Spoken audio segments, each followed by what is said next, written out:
कहानीबाज।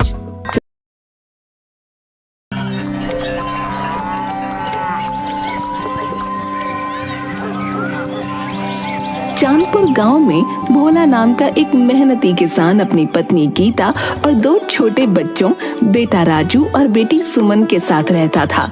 वो बहुत ही लगन और ईमानदारी से अपनी खेती बाड़ी करके अपने परिवार को पाल रहा होता है। एक दिन उसे खेत का काम करते करते वक्त का अंदाजा ही नहीं लगता और उसे घर पहुंचने में देर हो जाती है। दूसरी तरफ उसकी पत्नी बहुत बेसब्री से उसका घर पर इंतजार कर रही होती है। जैसे ही भोला अपने घर पहुंचा तो गीता उससे पूछने लगी, अरे आ गए तुम? आज तो बहुत देर हो गई, कहाँ रह गए थे? अरे कुछ नहीं भाग्यवान, आज काम करते करते वक्त का अंदाजा ही नहीं लग पाया और उसी वजह से देर हो गई। चलो कोई बात नहीं, लेकिन रात होने से पहले घर आ जाया करो। रात में खेत का रास्ता बहुत सुनसान हो जाता है। हाँ हाँ भाग्यवान, समझ गया। बच्चे सो गए क्या? बच्चे तो खाना खाकर कब के सो गए। अब तुम खाना खा लो और जल्दी से हाथ मुंह धोआओ, बाद में मैं इन पैरों के छालों पर दवाई लगा दूंगी। ठीक है, तुम अपना और मेरा खाना परोसो, आज साथ बैठकर खाना खाएंगे। गीता भगोने से चावल निकालने के लिए उसमें हाथ डालती है तो उसको पता चलता है कि भगोने में केवल एक इंसान के खाने भर के चावल बचे हैं। वो मन में चिंता करने लगती है। तभी हाथ पोंछते हुए भोला उससे कहता है, क्या हुआ भाग्यवान, तुमने अभी तक खाना नहीं परोसा?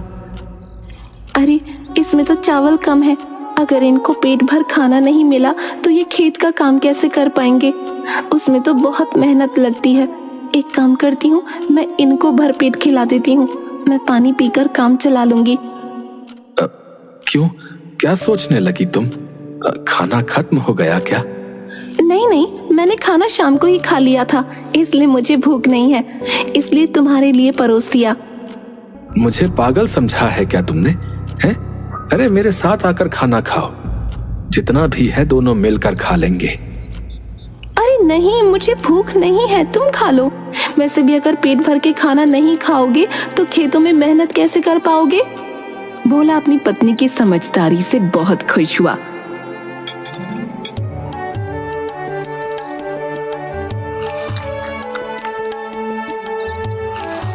फिर दोनों साथ में खाना खाकर सो जाते हैं।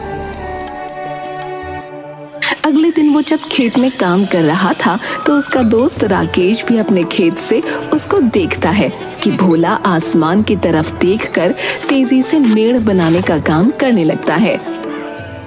राकेश उसके पास आकर हंसते हुए कहता है, अरे भोला, अरे तूने ऐसा क्या देखा रे आसमान में जो तेरे काम में हिरन जैसी फुर्ती आ गई?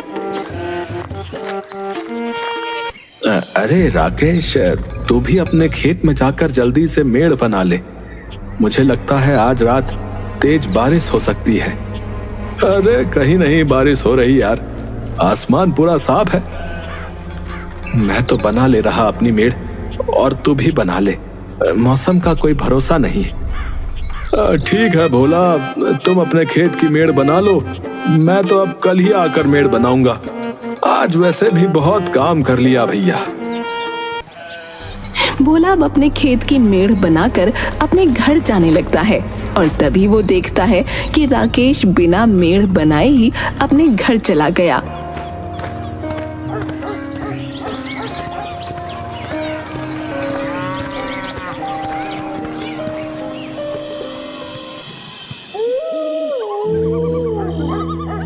झोपड़ी के बाहर खुले आसमान के नीचे सो रहा होता है, क्योंकि उसकी झोपड़ी में इतनी जगह नहीं होती कि पूरा परिवार एक साथ उसमें लेट सके। उसी समय उसके ऊपर बारिश की बूंदें गिरने लगती हैं। वो तुरंत हड़बड़ा कर उठता है। उसकी आवाज सुनकर गीता की भी आंख खुल गई। अरे तुम इतनी रात में फावड़ा लिए क्या कर रहे हो? सुनो भाग्यवान, मैं राकेश के खेत की मेड़ बनाने जा रहा हूँ, वरना उसका पूरा खेत बर्बाद हो जाएगा। लेकिन तुमको क्या जरूरत, वो खुद अपने खेत की मेड़ ठीक कर लेगा। अरे कैसी बातें करती हो भाग्यवान, राकेश मेरा मित्र है और मुझे उसकी मदद करनी चाहिए भाई। इसीलिए मैं जा रहा हूँ। अच्छा ठीक है, लेकिन मैं भी तुम्हारे साथ चलूंगी। इतनी रात में तुम अकेले खेत पर नहीं जाओगे। बिजली कितनी तेज कड़क रही है और बारिश भी बहुत तेज हो रही है। नहीं नहीं, तुम यहीं रुको और बच्चों को संभालो। मैं सब कर लूंगा और मेड़ ठीक करके आ जाऊंगा।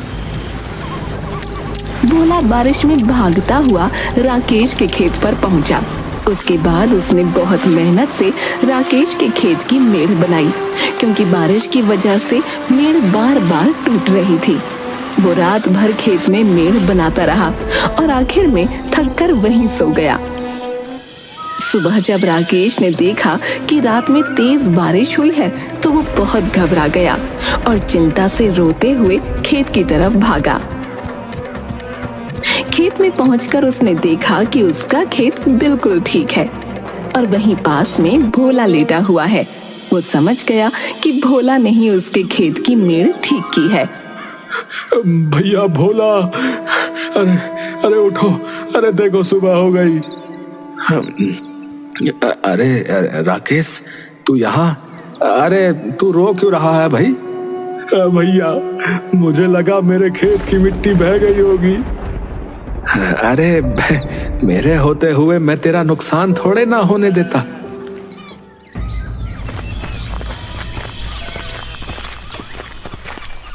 तुम्हारा बहुत बहुत धन्यवाद भैया। अगर तुम मेरे बारे में इतना ना सोचते और रात को अपनी नींद ना खराब करते तो आज मेरी फसल का बहुत नुकसान हो जाता, जिसकी भरपाई मैं नहीं कर पाता।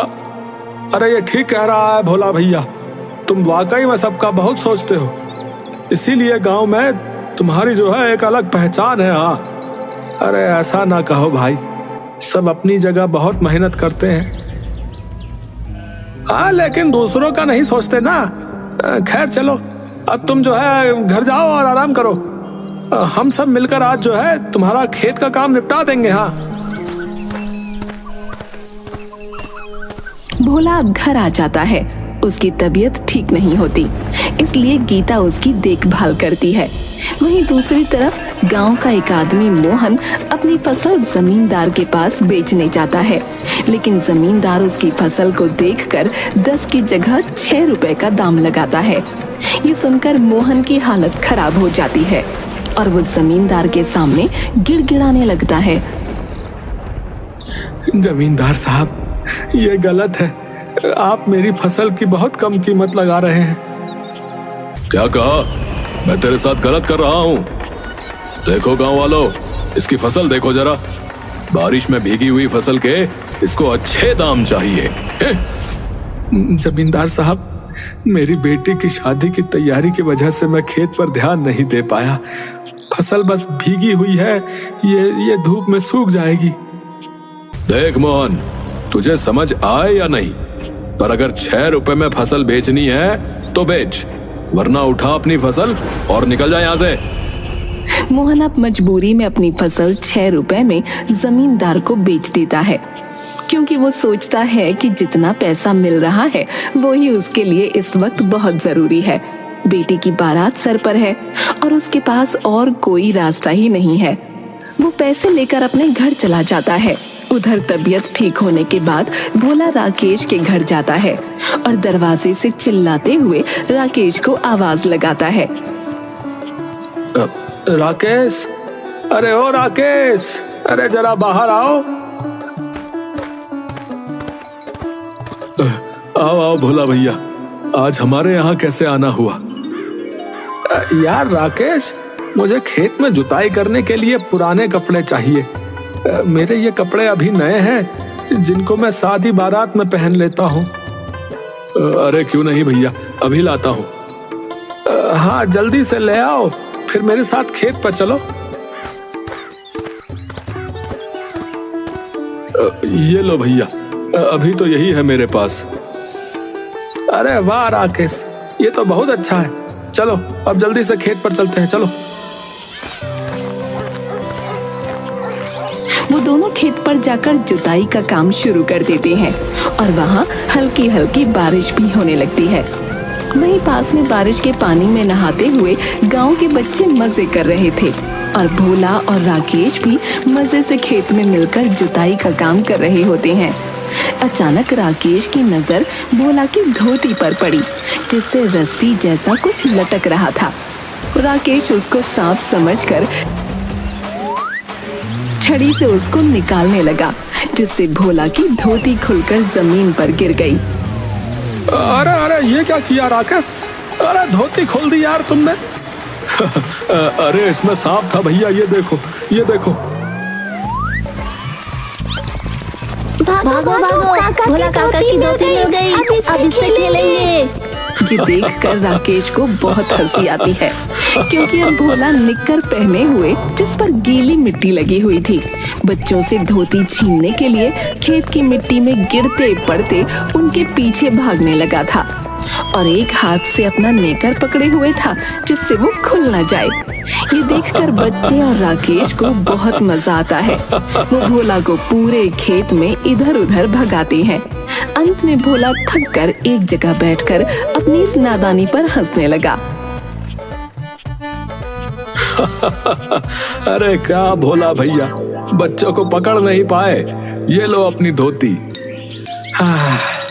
अरे ये जरा जरा से लड़के जो है बहुत शैतान है भैया, और तुम जो है उनसे ज्यादा शैतान हो, है? खूब मजे ले रहे थे।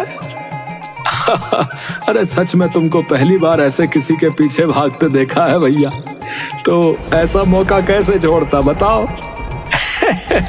ठीक है, ले लिया मजे, अब धोती दो और खेत का बचा काम निपटवाओ। एक रात जब भोला अपनी झोपड़ी के बाहर सो रहा था, तब उसे खेत से फसल काटने की आवाज आती है। वो तुरंत उठता है और उसकी आवाज से गीता भी उठ जाती है। क्या हुआ, ऐसे अचानक कैसे उठ गए? सुनो भाग्यवान, खेत से फसल काटने की आवाज आ रही है। मैं जाकर देखता हूँ कहीं कोई चोर हमारी फसल तो नहीं काट रहा। मैं भी तुम्हारे साथ चलूंगी, तुम्हारा अकेले जाना सही नहीं है। ठीक है, चलो जल्दी। खेत पर पहुंचकर भोला देखता है कि एक आदमी उसकी आधी फसल काट कर लिए जा रहा है, लेकिन वो शांत खड़ा उसको देखता रहता है। लेकिन गीता जैसे ही शोर मचाना शुरू करती है, भोला उसको मना करके घर वापस ले आता है। आकर गीता भोला से लड़ने लगती है। कैसे बुज़दिल आदमी हो तुम? चोर तुम्हारे सामने तुम्हारी मेहनत की फसल काट कर ले गया और तुम उसे रोकने के बजाय मुझे यहाँ लेकर आ गए।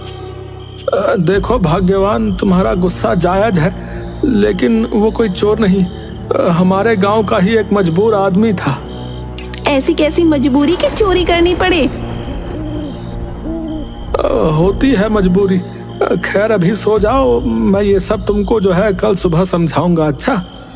अगले दिन गांव वाले अपनी अपनी फसल लेकर बेचने जाते हैं और वहां पर मोहन भी अपनी फसल लेकर आता है, जिसको सब अजीब तरह से देखने लगते हैं, क्योंकि इस बार उसके खेत में फसल ही नहीं होती है। जमींदार उसको बुलाता है। आओ आओ मोहन, फसल लाए हो बेचने? जरा दिखाओ तो फसल कैसी हुई है इस बार।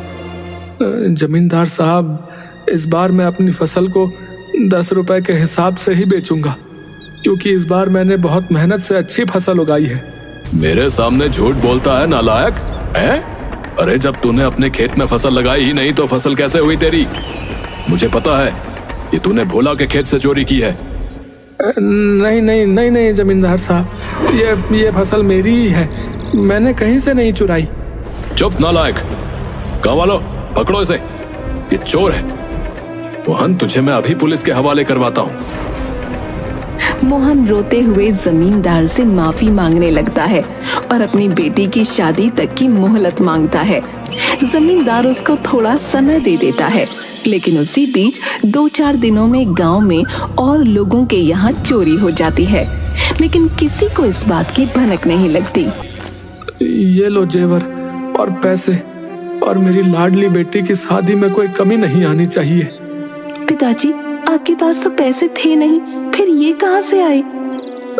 अरे बेटा, ये मुझे जो है ना वो हाँ जमींदार साहब ने दिए हैं और कहा है कि अपनी बेटी की शादी धूमधाम से करो। ये सुनकर मोहन की पत्नी और बेटी बहुत खुश होते हैं। अगले दिन मोहन की बेटी शादी में जेवर पहनकर बैठी थी। तभी एक औरत पीछे से जोर जोर से चिल्लाने लगी, अरे बहन सुनो, ये जेवर तो मेरे हैं, इसके पास कैसे आए? औरत की बात सुनकर वहाँ भगदड़ मच गई। अब हर कोई मोहन की तरफ देख रहा था। तभी जमींदार मोहन से पूछता है, लेकिन मोहन चोरी उसने की है ये बात मानने को तैयार नहीं होता। तब जमींदार पुलिस को बुला लेता है। पुलिस के 2 डंडे पड़ते ही मोहन अपना जुर्म कबूल कर लेता है। मुझे माफ कर दो दरोगा साहब, मैंने अपनी बेटी की शादी में दहेज की मांग पूरी करने के लिए चोरी की थी। झूठ बोलता है, ये इसकी आदत है। पहले भी इसने भोला की फसल चुराई है। अरे चोर कहीं के, अरे पहले चोरी करता है और पकड़े जाने पर नई नई कहानी सुना रहा है। मोहन की ऐसी हालत देखकर भोला से रहा नहीं जाता और वो भीड़ को चीरता हुआ आगे बढ़कर जमींदार और पुलिस वाले से कहता है, मैं जानता हूँ दरोगा साहब कि मोहन ने मेरी फसल चुराई, लेकिन ये सच बोल रहा है। अरे ये देखो गांव वालों, ये आलिया मोहन का वकील है। एक तो इसने तेरी फसल चुराई, ऊपर से तो इसका ही साथ दे रहा है। भोला सबको बताता है कि एक दिन उसने देखा था कि मोहन चुराया हुआ धन और जेवर मंदिर में रखकर माता के सामने अपनी बेटी की शादी अच्छे से हो जाए उसकी विनती कर रहा था। असल में उसकी बेटी के ससुराल वालों ने आखिरी समय में जेवर और धन की मांग की और अगर वो उसको पूरा नहीं करता तो उसकी बेटी की शादी टूट जाती। भाई क्या ये भोला सच बोल रहा है? जी दहेज तो देना ही पड़ता है ना, इसमें जो है इतना आश्चर्य की क्या बात है? पिताजी, अगर ये बात थी तो आपने मुझे पहले क्यों नहीं बताया? मैं अपने पिता की इज्जत को उछाल कर ये शादी न करूंगी। मोहन की बेटी की ये बातें सुनकर उसके ससुराल पक्ष के लोग उल्टी सीधी बातें बोलने लगते हैं, लेकिन तभी भोला मोहन की बेटी को पूरे गांव की बेटी कहता है और तब जमींदार अपनी इज्जत बचाने के लिए दरोगा से दहेज के खिलाफ कार्यवाही करने को बोलता है। उनकी मजबूरी को समझते हुए जो है मैं उसको छोड़ता हूँ, लेकिन उसके ससुराल पक्ष को अभी थाने में बंद कर दूंगा।